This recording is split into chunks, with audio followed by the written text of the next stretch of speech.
Pwede mo i-ano yan. Wait lang. Dito mo siya yan guys. Magluluto tayo ng chop suey. With much. Ipapa-brown lang natin yung bawang at ilalagay na natin ng chicken.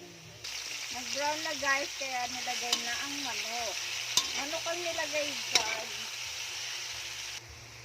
Ipapa-brown lang natin yung manok, tapos sunod na natin yung beans o kaya yung carrots, yung sayote, at yung bell pepper. Okay.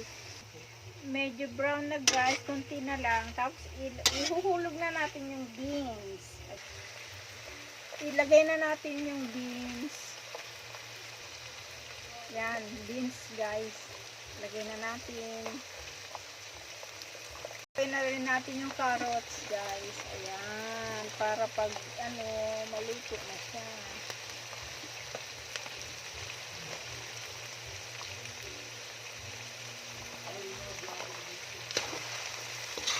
Ayan guys, yung slurry ilalagay na natin guys. Ayan.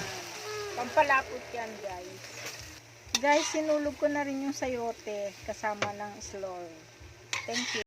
Ilagay na rin natin ang mamasita at ginisa mix guys. Ang pampalasa natin. Baka naman.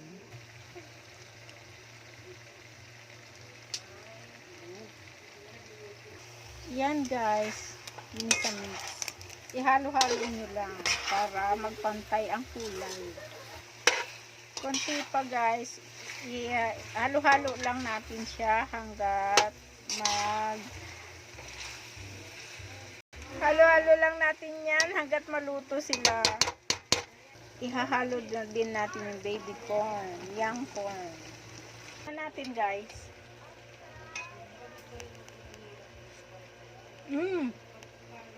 Ilagay na natin yung cauliflower. Tignan nyo guys, malapot na siya. Ang chop suey. Ilagay na natin ang bell pepper. Tapos yung last yung cabbage. Guys, last na yung cabbage. Ang repolyo. Yan. Yummy. Yan guys. Ihalo lang natin para maghalo-halo sila lahat. Para pantay.